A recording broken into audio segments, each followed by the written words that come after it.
देख लीजिए। अब इसके बाद समझना है, इसके बाद अगला हेडिंग देखिए क्या कर रहे हैं। कहाँ भाई क्या रे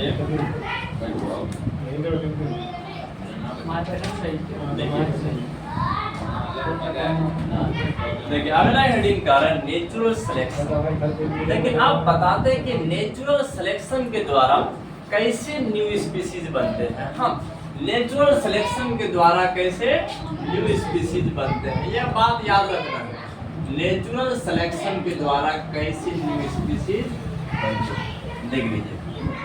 नेचुरल सिलेक्शन क्या है कि अगर जो वेरिएशन इंसान में आता है या किसी भी स्पीसीज में जो वेरिएशन आता है, मतलब एक न्यू फॉर्म का फॉर्मेशन होते हैं, एक न्यू जीव जब बन जाते हैं इंसान का या किसी और जानवर का, अगर ये न्यू वेरिएशन क्या कहते हैं, जो वेरिएशन आया है वो इस एनवायरनमेंट को एडेप्ट कर, इस एनवायरनमेंट को पकड़ ले और बेहतर ढंग से सरवाइव करे, बेहतर ढंग से, उसको दिक्कत नहीं आना चाहिए।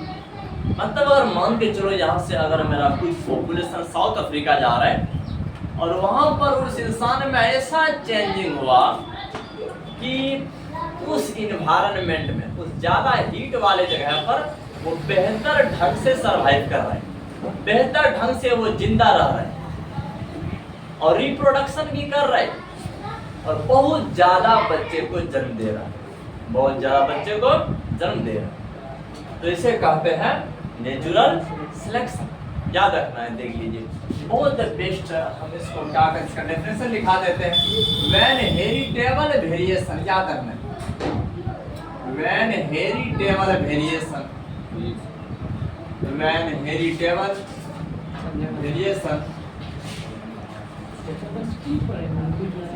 Adapt better survival, better survival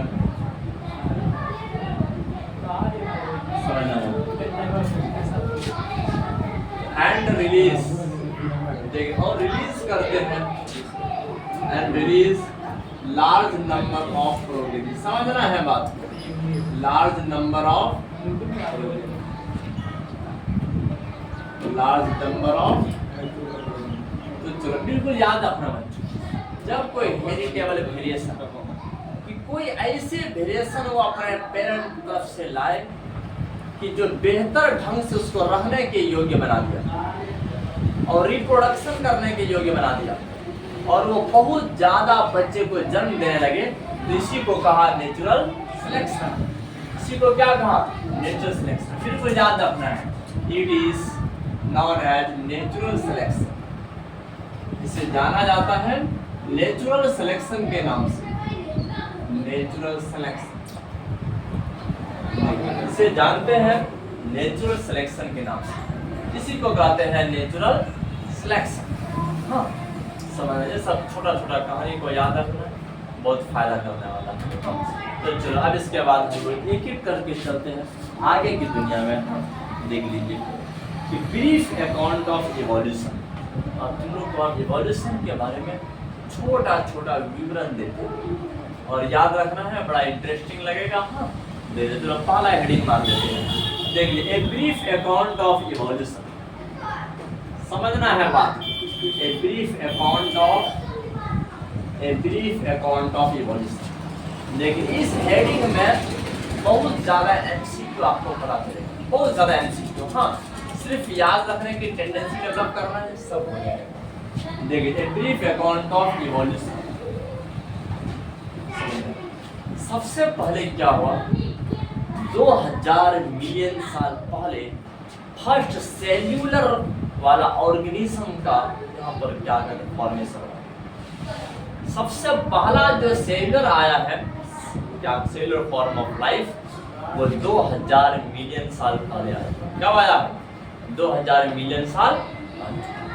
बिल्कुल याद रखना, उस टाइम अब साइंटिस्ट लोग यह क्वेश्चन क्रिएट करते थे, पहले जो नॉन सेल्यूलर मैक्रो मॉलिक्यूल होता था, एमिनो एसिड, कार्बोहाइड्रेट, प्रोटीन, ये सब कैसे सेल्यूलर को बनाया, कैसे बनाया, इस पर दिमाग लगा रहे हैं, साथ में हम भी काम कर रहे हैं कि कैसे फॉर्मेशन हुआ ये सब नॉन सेलुलर सेल जो मैक्रोमोलेक्यूल हुआ करते थे, प्रोटीन का फॉर्मेशन था और एमिनो एसिड बने थे, ये सब कैसे मिल करके सेलुलर फॉर्म का फॉर्मेशन किया, बिल्कुल याद रखना है। लेकिन तो इवोल्यूशन में ये कहा जाता है कि सेलुलर फॉर्म जो आए वो कितना साल पहले आए, 2000 मिलियन साल पहले आए, याद रखना है।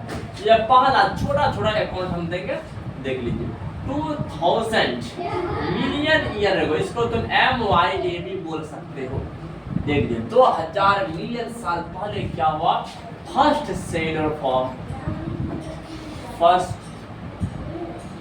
First cellular form of life, cellular form of life. देख लीजिए पहला लाइफ का सेलुलर फॉर्म अपीयर ऑन अर्थ, हमारे पृथ्वी पर प्रकट हो, अपीयर ऑन, याद रखना पहला सेलुलर। लेकिन एग्जैक्ट रीजन कोई नहीं जानते हैं, कैसे मैक्रोमोलेक्यूल जैसे carbohydrate, protein, fat, amino acid, ये सबसे सेल्यूलर फॉर्म का फॉर्मेशन कैसे हुआ, इसके बारे में एग्जैक्ट रीजन अभी तक नहीं पता चला, बिल्कुल याद रखना है। हाँ, लेकिन अब ये देख रहे थे कि वो जो सेल्यूलर फॉर्म था वो कुछ जो सेल थे जो ऑक्सीजन रिलीज कर रहे थे, क्या रिलीज कर रहे थे, ऑक्सीजन, याद रखना है। देख लीजिए कि सम यूनिसेलुलर जो फॉर्म थे, सम यूनिसेलुलर फॉर्म, सम यूनिसेलुलर फॉर्म रिलीज ऑक्सीजन, समझना, ऑक्सीजन को रिलीज कर रहे हैं कि कुछ एक्वोसिड जीव थे, एक्वोसिड जीव जो 2000 मिलियन साल पहले बना, जो क्या रिलीज कर रहे थे, ऑक्सीजन रिलीज कर रहे थे। और उस सेल के अंदर में जो रिएक्शन हो रहा था वो जिस तरह से पौधा में जो फोटोसिंथेसिस का रिएक्शन होता है, इसी के सिमिलर उस सेल के अंदर में रिएक्शन हो रही है। हाँ, तो साइंटिस्ट ने दिमाग लगाया कि सबसे पहले जो लैंड पर आया था वो पौधा आया, क्या आया था, पौधा, याद रखना है। पहले फोटोसिंथेसिस रिएक्शन से दुनिया स्टार्ट हुआ, फोटोसिंथेसिस, बिल्कुल याद रखना है। देख लीजिए जो रिएक्शन हो रहे थे, रिएक्शन इनसाइड सेल,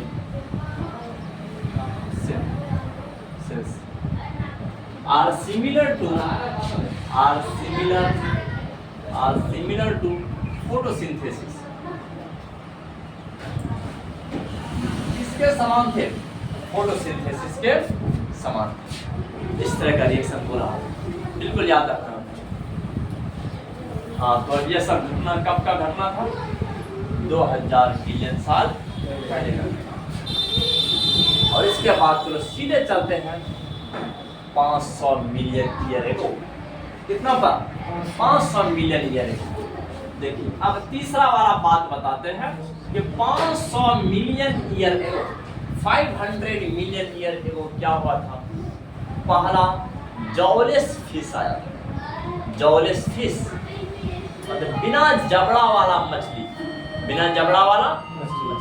हम लोग जौ किसको कहते हैं, जिसमें मेरा दांत फंसा हुआ रहता है। हाँ, तो बिना जबड़ा वाला मछली कब आया था, 500 मिलियन ईयर देखो, बिल्कुल याद रखना है।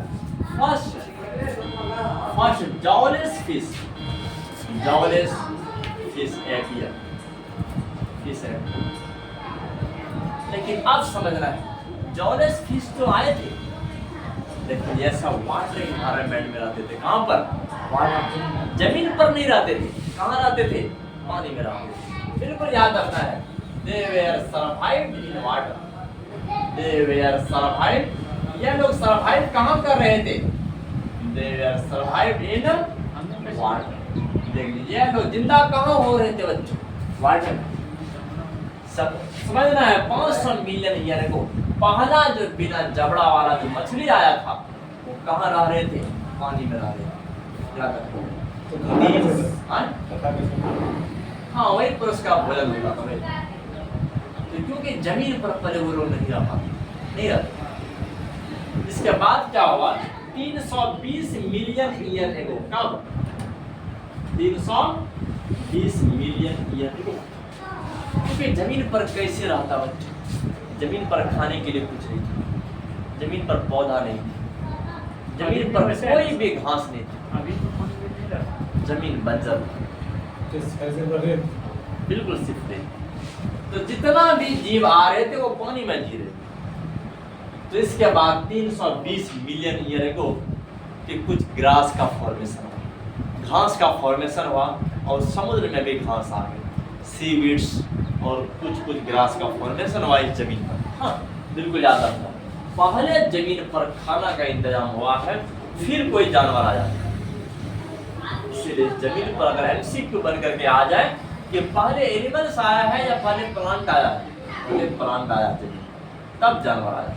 बिल्कुल याद रखना, 320 मिलियन ईयर एगो, याद रखना सीवीड्स, ये जो आपका सीवीड्स है, खरपतवार जो समुद्री घास होता है, सीवीड्स एंड सम ग्रासेस, देखो कुछ कुछ जो ग्रास लोग थे, some grasses appear on earth, appear on earth. देखो कुछ घास जो आए थे उस जमाने में, और सीवीड समुद्री घास, और ये सब घास जो देख रहे हो, तो ये सब जो घास आए थे 320 मिलियन ईयर एगो आए थे। कब आए थे? 320 मिलियन ईयर एगो, बिल्कुल याद रखना है। तो अब इसके बाद इसीलिए कहा जाता है, तो इसीलिए याद रखना है, इट इज नॉन एज, इसीलिए इसे जाना जाता है known as first, known as first plant appear on earth, then animals। पहले पौधा आए थे जमीन पर, तो तब उसके बाद पौधा के बाद कौन आए? एनिमल्स, जानवर लोग आए। हाँ, और यही सब जो सेलर फॉर्म था, ये सब वृद्धि करते करते करते करते कई सौ साल, मतलब 200 मिलियन ईयर बाद, 200 मिलियन ईयर बाद, जानते हो कि कुछ रेप्टाइल्स का फॉर्मेशन हुआ था।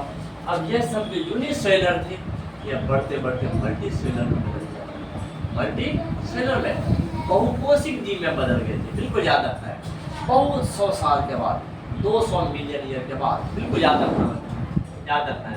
After 200 million year later, millions year later, याद रखना, मिलियंस ईयर, यूनिसेलर जो थे,